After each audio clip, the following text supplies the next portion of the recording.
Well, today the Federal Reserve cut rates finally, and we predicted this, of course, a number of weeks ago. The Fed cut the benchmark federal funds rate, which, of course, is a key policy rate for influences borrowing costs. It influences businesses, consumers, governments.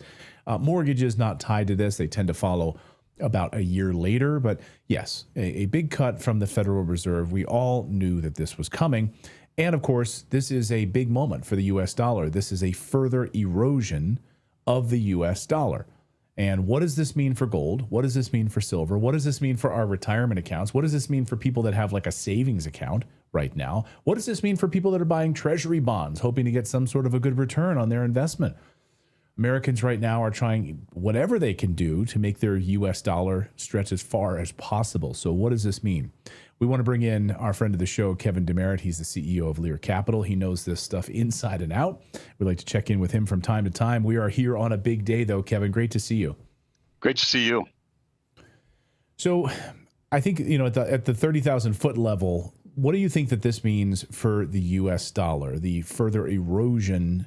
I mean, I don't want to lead the witness here, but if you've got like a couple $1,000s in a U.S. savings account in U.S. dollars, like you're a family and you're trying to protect your family and preserve your wealth, and you've got this money sitting in U.S. dollars right now, this is, to me, a big erosion of the value of that U.S. dollar, is it not?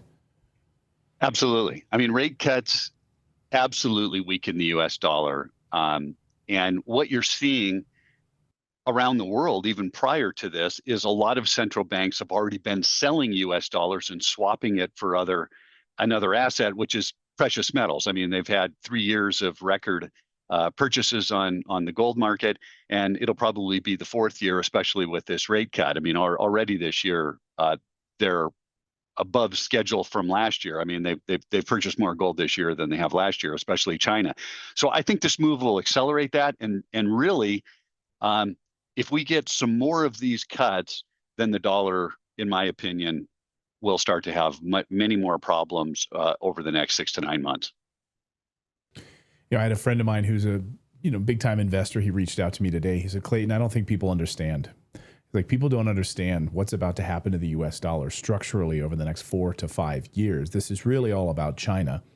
And as we've talked, it's really the unwinding of the Bretton Woods Agreement, 80 years of policy that had a U.S. dollar dominance in this world.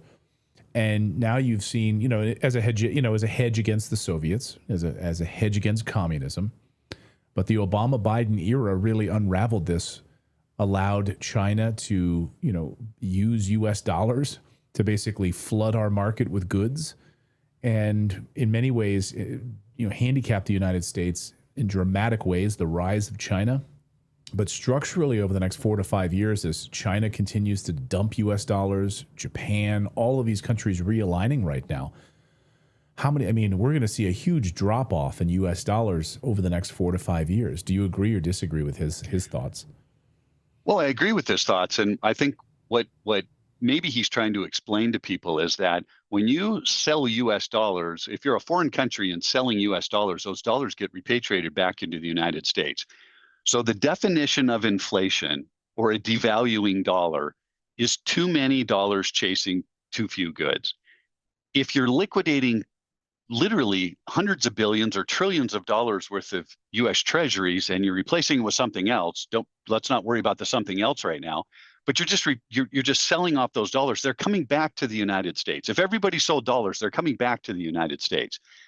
All of that money will start to create an enormous amount of inflation. So your example of the person in a savings account has already taken a 20% drop since 2020 just because of the rate of inflation. Now you accelerate that. So what is the Fed doing right now? They're lowering interest rates. That makes the dollar weaker from a foreign standpoint. The foreigners start liquidating those dollars. Those dollars come back to the United States, and you've got an inflationary problem again. Possibly you have something even worse. You have stagflation. You have kind of this slow economy with inflation all happening at the same time, which is absolutely horrible. Because they're stuck. You can't lower interest rates because the economy, because of the dollar is weakening so much, and can't help the economy to lower interest rates far enough to get that going. So I think the biggest challenge we have right now is stagflation. If you took AI out of the mix in the U.S. economy, I think the economy is pretty close to recession or already in recession. You start lowering interest rates, and now you're going to have the inflation start popping back up. Can you explain what stagflation is? I've heard this over the past couple of weeks from a number of people that I trust, saying that that's really the story here is stagflation. And I think you're absolutely right to bring up AI, because that is where the focus is. By lowering the value of the U.S. dollar right now, by lowering interest rates, all of this sort of investment or push to try to stop China from the rise in AI, that's really what the focus of the Trump administration right now is in the United States, to try to compete with China, which is already really advanced in AI. So I think you're right. If you remove that component, what are we looking at? We just had a jobs report last week. Bloomberg reported, 78,000 jobs, manufacturing jobs lost in the first few months of this year. We're seeing jobs being bled left and right, but we're being told, oh, the economy's fine. So can you just explain stagflation and where do you see the jobs numbers in all of this? Well, I think the jobs number, I'll start with the jobs numbers first. I think the job numbers get worse and worse. I mean, AI is taking over a lot of industries out there. I mean, I just created a video in a minute and a half with some prompting that I would have had to pay, $3,000 or $4,000 for. Not only did I create the video, but I had a voiceover that was AI that sounded fantastic. So, you knock the whole thing out for about $1.50. There's podcasts, but there's podcasts out there, that AI is doing that people are starting to listen to. I mean, I just saw a company that put out 1,300 podcasts all on AI. It's, manufacturing, farming, everything. That podcast thing is crazy, because I read that the other day. They're just going to flood the market with podcasts that are all AI. Yeah. And even their business model is, hey, even if only a few hundred people listen to each one, cumulatively over the thousands of episodes that they release that are all AI, they're going to make money. So they're just going to be flooded with like AI slop, basically. Yeah. No, it's not thinking. It's just, hey, can I capture your attention for 3 or 4 or 5 minutes so that I can, sell some marketing and make some money with it? So, but, you're putting a lot of people out of work. I had to fly back to Michigan. I sat there and watched, I don't know what it was, a 2,000 acre farm, and the combine's running, a truck right beside it was running, all on AI. It was filling it with gas. The thing never stopped. It just kept going around this field. And I was just absolutely blown away. The farmer, the owner of the farm was like, this is the greatest thing to ever happen. I mean, I don't need the 15, 20 people, and they get tired and they get sick and all these other things. I don't need any of them. I can put 2 combines out there and it'll run, 24/7. You just have to have somebody watching, but that's one person. So that's an issue. The definition of stagflation is where the economy is basically in a recession or just not growing at all. And you have higher inflation than whatever the benchmark is going to be. So let's say the Fed would like to have 2.5% inflation. It might run 3%, it might run 7%, it might run 10%, but it's higher inflation in a very slow economy. And it just puts you in a horrible situation if you're the Fed, because like I said, if you lower interest rates, inflation is going to go higher, the dollar is going to get weaker, and you need to lower those interest rates to try to spur on the economy. Now you add in this AI component.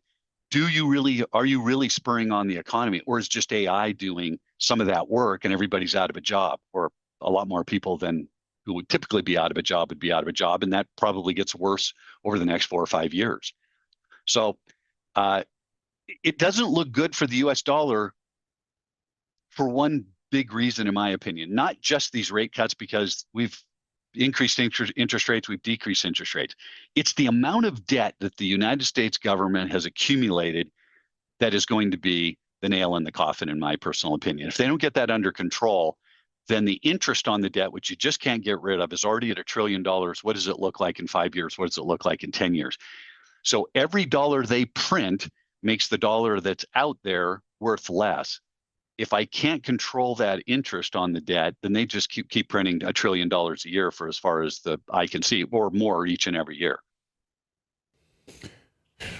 I mean, we just talk about the AI thing. I think you and I were talking offline, a couple of weeks ago. We were chatting, and I was just saying, I'm really concerned about my son. My son is 15 years old, and what is his job market going to look like if he goes off to college and graduates college? Like, what's he going to do? And that's why I'm really pushing him right now into the trades. I'm like, man, learn to be an electrician. Learn to be, start your own plumbing company. Like, learn, carpentry. Learn the hard skills right now, because everything is being, run out of town by AI. And, I just don't know. And now we're moving to, a cashless society. We're moving to a digital currency. And if the United States dollar is backed by stable coins, like the landscape is going to look like totally different in the next 5 years in this country. I don't think we haven't seen anything like this in 80 years with the creation of the Bretton Woods system, with the U.S. dollar as a reserve currency in the world. I just don't think people are prepared for this. No, and I think, if people think back, it was about 9 years ago, people started talking about a universal, wage, and so everybody gets $2,500 a month, or everybody gets $5,000 a month, or whatever the number is. If you look at the history of money, that's never happened. So what is the ramification of that? If I just, hey, everybody who's below a certain level, we're just going to start giving free money to. Well, debt goes up, dollars go skyrocketing, and all right, and inflation, and who pays for it, and how does it all work? And you would need a digital currency for that. But I don't think your dollar goes very far, and your experiences in life, your quality of life, probably don't go very far either. I mean, because you're just going to have to live on that income. AI is much more powerful, and I think the billionaires that are talking about, like Elon Musk, and those guys, they're concerned for a very good reason, because they see the future and how it can change for everybody's employment. I don't care if you're a lawyer. There was just a funding of a AI law where they actually went and put all of the law together that was real, as opposed to the AI going out and looking at Law and Order and pretending like that was an actual case. They put the real law together, and this thing is absolutely unbelievable. I mean, you can ask it almost anything. It comes back with the answers. I mean, large law firms are using it. So what happens? Now the interns don't get a shot, because they don't need those interns to do as much, of the research and so on and so forth. So it's just not blue collar. It's the white collar. And I think you're right. The plumbing. Well, AI is building houses, but the plumbing that goes into the house still has to have a person come in there, right? So the 3D printing of the house, but very, very concerning. And if the government cannot get this debt under control, I think you've got a shot that the world's reserve currency is not the U.S. dollar in the next 5 to 7 years. I think you're 100% right about that. Now, at the beginning, I talked about gold and silver. Obviously, this is your wheelhouse over at Lear, so you watch, gold and silver better than just about anybody. But, Natalie and I started investing in gold and silver a number of years ago, and we're trying to do it quarterly, add in more. And the big question I have right now is, maybe this is just a little selfish question, but is now a good time to buy gold and silver? Because the interest rates coming down, a lot of people who bought up a ton of silver and gold over the summer, they knew this was coming. So that's why we saw, I think, the price of gold skyrocketing, hit a new all-time high, silver going up to a 15-year high. So they started buying over the past 3 months. They knew this was coming. So is the price of gold, is it all priced in right now? Meaning, do you think we're going to see a drop in gold prices, a drop in silver, which would be like a great time for me to jump more in and buy up more? For other people? Those short-term fluctuations, it's really hard to say what's going to happen on a day-to-day basis, and if something's baked in or if something's not, in my opinion. What I look at is over the long term. You look at Goldman Sachs, they say the price of gold could be $5,000 in the next few years. Look, Goldman Sachs isn't running around trying to push people into gold typically. They like to sell paper assets, a lot easier to move around and so on and so forth. So when they come out and say something like that, you really got to pay attention to why they're saying it. And their main reason was exactly what I said. The U.S. debt has nowhere to go but up. How are we going to stop this debt and the interest on the debt that's already $1 trillion? It's the second largest line item in our budget deficit. So, is it going to be $1.2 trillion, $1.5 trillion, $2 trillion over the next 10 or 15 years? At the pace it's going, it just keeps growing and growing faster and faster. I mean, we had $8 trillion worth of debt in 2008, 8 trillion. So it took 120 some years to get us from 0 to 8 trillion, and from 8 trillion to 7 trillion today. The debt is accelerating like a hockey stick. And if you can't control that, then the price of gold is going to go much higher, because the price of gold and the amount of debt the United States government has a 97% correlation. So if you think the debt is going to stop today, don't buy any more gold. If you think the debt's going to continue to go up, continue to buy gold, because even Goldman Sachs, who, if I look back in 20 years, maybe there's 3 times that they ever recommended gold and thought it was going to go higher, and this is one of them. And they weren't wrong the other 2 times. They're pretty smart guys. So I would say that if you purchase today and it did pull back, I think you're going to be perfectly fine from 36 or 3,700 all the way up to 5,000. Well, they're not alone. Bank of America also predicted I think $4,000 an ounce. I think J.P. Morgan, right, predicted like $6,000. I mean, so a number of these smart guys are predicting gold at certain prices right now. So, but I think you're right. The debt is the main point here. And I know you guys just put together a really nice new report about that. If anyone wants to grab it for free and learn about it, where can people find that? Yeah. So we just put out a new special report, the debt and the dollar, and it literally is talking about the interest rates, it's talking about the dollar, it's talking about, if in a couple of different scenarios where the debt's going to go and what that would do with not just precious metals, but other types of investments, just so you get an idea. It's absolutely free of charge. We also, for all of your listeners, if they mention Redacted or go to learredacted.com, as soon as they fill out that information, we automatically place $500 of credit into their account, which they can use not to purchase metals, but for all of their shipping and insurance costs, because metals are fairly expensive to ship back and forth, or their storage fees and IRA fees if they wanted to move a portion of their IRA over. So that's something that we just do, for your program, for your people only. So we'll do that. So learredacted.com, or they can give us a phone call at 800-613-3557. And again, if you call, just mention Redacted so that we can get the credit into the account.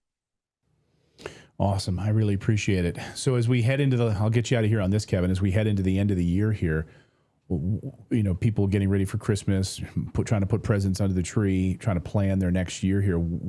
What do you think we're going to see? Recession, stagflation, recession? Are we already in it? A lot of people think, yeah, we're already in a recession. We're not really admitting it yet. Yeah, I think within the end of the first quarter of next year, we're probably in a recession. I don't think it's any surprise to anybody. I mean, I think most people feel that the economy is kind of slowing down a little bit.